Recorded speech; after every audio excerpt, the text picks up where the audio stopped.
Something is interesting to me. So people don't know, like, not all doctors do the same kind of doctor work, right? Like, not all doctors are the same. And as somebody married to a urologist who, when he figured out what he wanted to do, one of the reasons was he didn't want to really deal with sick people and have a lot of patients die, right? Like, that was sort of his. So, not all doctors are capable even of the kind of stuff that you're talking about. They have no choice. The doctors that are there have no choice. The doctors from here that are going there, that to me is a different level, right? Like, that's because you do have a choice, and yet they're choosing to go do that and endure. It's more than a moral injury, because I feel like we're all morally injured. I've been feeling that way for going on, way longer than 2.5 years about this. But like, it's a moral injury, but for the people that see it in person, I think that the trauma is at a different level to, like, the rest of us. And yet they want to go back. And yet they all want to go back. Yeah. There's something about doing this work, like, no matter how hard and how heartbreaking, that makes you wake up as a human being. I think it just wakes you up, and it makes you never see the world the same way again. And the only way for you to maintain that humanity is to continue to serve in that same kind of way, even if it's hard, even if you have, like, your life is at risk or you're stuck. I mean, our colleagues couldn't leave for a couple of weeks because Israel wouldn't let them leave, right? Some of our colleagues. So, of course, there's a huge risk, and there's a trauma but they all want to go back. Yeah. They all want to go back because it is, in a way, therapeutic for them. We came up with this diagnosis, sick from genocide, and we're all sick from genocide. The people in Palestine, in Gaza, in Lebanon, Iran, Sudan are the first victims of genocide, but eventually all of us are sick from genocide. Every human being. What Israel is doing made all humanity sick. Our children are sick. Our children should never, they should have never seen picture of children like them blown to pieces on their cell phones or their social media. Wake up day in, day out. Children killed there. Children starved there. Children, with no schools. Children with no hospitals. Doctors have to do surgeries without anesthesia. It's making all of us sick, not just Palestine. So, as Maisa said, our prescription as doctors, as a medical community, and that is, again, a medical prescription for everyone who feels sick from this, the best treatment is do something about it. This is not natural.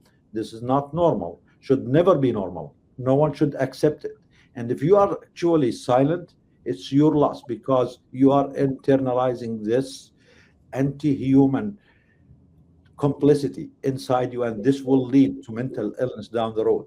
We noticed that us and people who are mobilizing, whether they're doctors or nurses or regular citizens, are actually healthier mentally than people who are silent or choose to turn their eyes away, because as long as you're doing something about it, you are more at peace with yourself, with your conscience.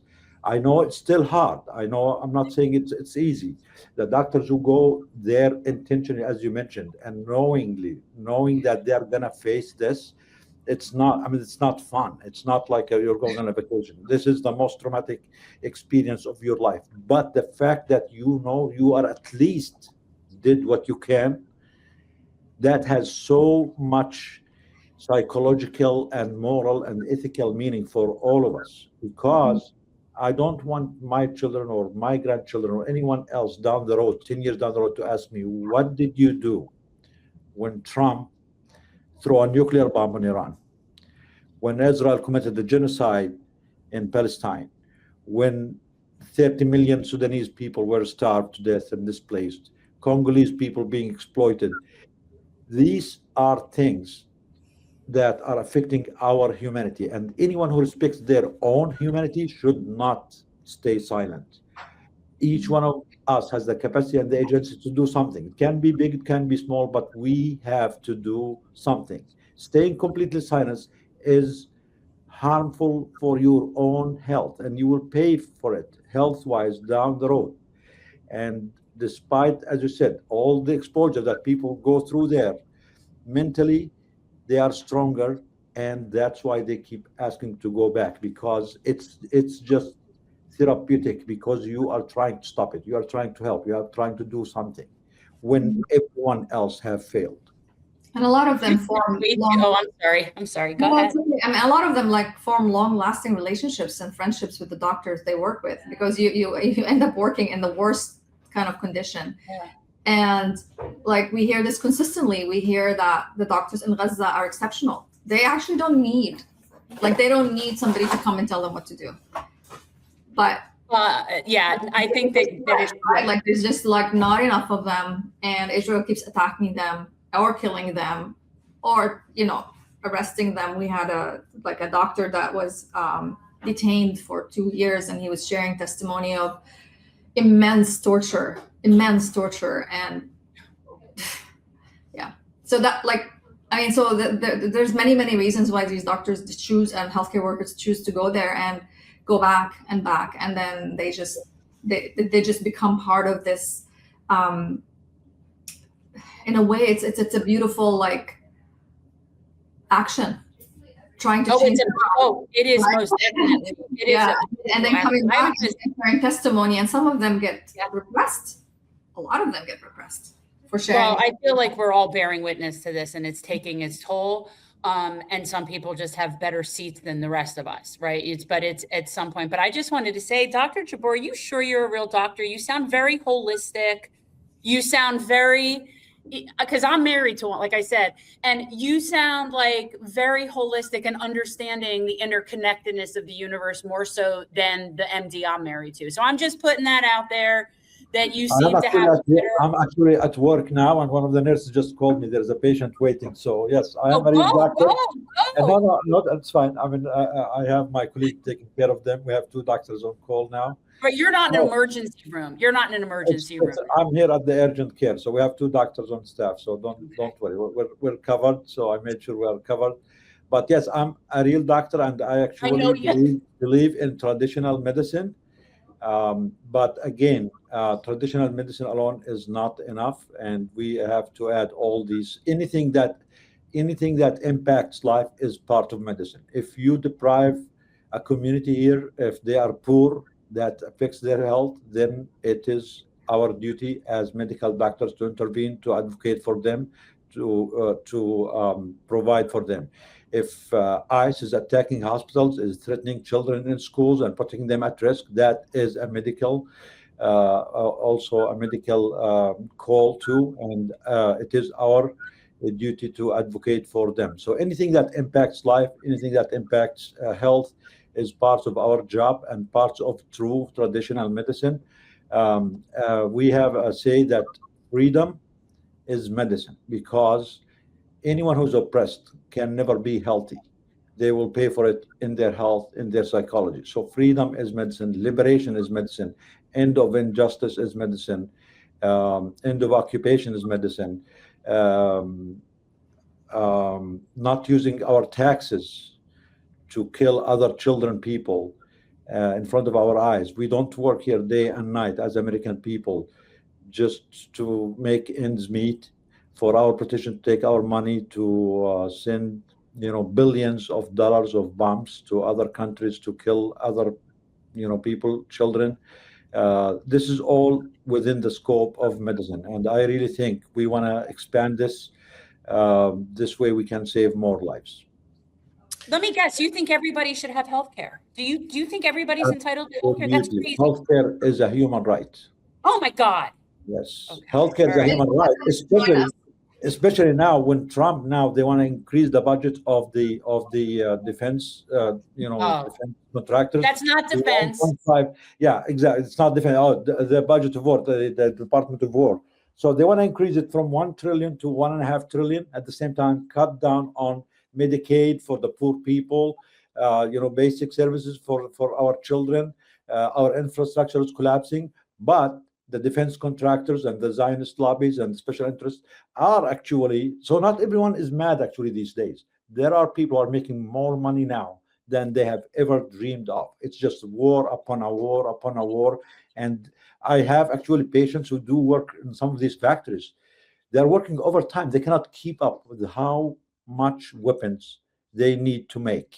So those people who are profiting from all of us, taking our hard-earned money and taking the support for our vulnerable communities away from us just to go make money and profit from it and kill other people and other communities. This is not justice. This is against humanity, against health, and it is an obligation on all of us, especially if you are in the medical community. If you have been silent so far, you are complicit. You don't deserve the medical license that you have.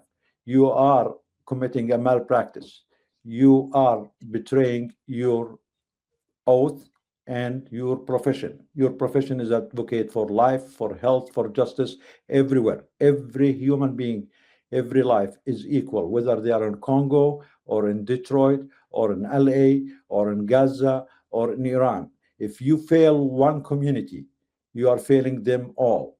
If you are failing the patients in Gaza who are going into surgery without anesthesia, you are failing your patients. I don't know how you can look up your patients in the eye and tell them, I care about you. If you are doing this, you are just a businessman. You are doing a transaction with the patients. You are not a true doctor. You are not a true professional, and you don't deserve this title. And our major medical associations here, especially the AMA, all of them, they have all been silent, and we are going to hold all of them accountable. Now they are firing us. They are displaying us who speak against genocide. But a day will come when we will fire them and we will replace them. They are the one who should worry. They are the one who should be scared, because they are complicit in genocide. They have enabled genocide. And we have been telling everyone for 2 to 3 years, and for us, DAG, for more than 10 years, a genocide is coming. If we don't stop it, it will continue to escalate. And this is what's happening. It's escalating to Lebanon, to Syria, to Iran, to the whole region. And it's coming here at home. ICE is coming. As they say, the boomerang, the imperialist boomerang. If they get away with doing it overseas, don't think that you will be protected or you are immune to it. It will come to your doorstep. Do not wait until it comes. If you are not doing it for others, do it for yourself, because they will come to you, to your doorstep, wherever you are, even if you are in the United States. And this is our oath that we will not stop. We will continue to advocate. We will continue to expose these crimes. We'll continue to hold our politicians accountable and mobilize our community. And thank you for giving us this opportunity, Jen and Peter. No, I'm looking forward to meeting you in person. I mean, we had been wanting to go to DC and get involved and do something there. It's just been a while since we've been there. And then when Sunny had said that you guys were doing an action there and we were planning on going in July, I'm like, or in April, I'm like, we should just coordinate and go. And any way that we can help or assist or whatever, you need. I mean, basically, I've been doing medical assist since college. So, I mean, why stop now? I've been sort of assisting a doctor through life. But yeah, I mean, it's very important. I think that Is your husband coming? I know you don't think it's your Is your husband coming too? No, it's just me and my work husband. Just Peter's my work husband. No, we want your MD husband to come. If not, we're going to call them out. I wish you would. You know what? Let me tell you, he's in South Florida, and yeah, and that practice is in a part of this country that is extremely Zionist. It just is. It's just the way it is, and he does see it as that's a livelihood situation that we're talking about there. And I've said it regarding other people as well. So I can't call him out on it when I recognize that some people, it's like, if you're worried about your life, that's why I do what I do, because I can, because I have that privilege. And so I feel like I can do it on behalf of people that don't have that privilege or cannot forfeit what they have. And I think it, yeah. And as far as him ever volunteering and going there, I don't know if they need urologists. That doesn't necessarily. They do actually. They do. I'd love to send him. Trust me. Yeah.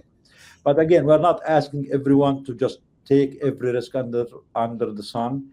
Everyone can assess their own risk and their comfort level, but everyone can do something.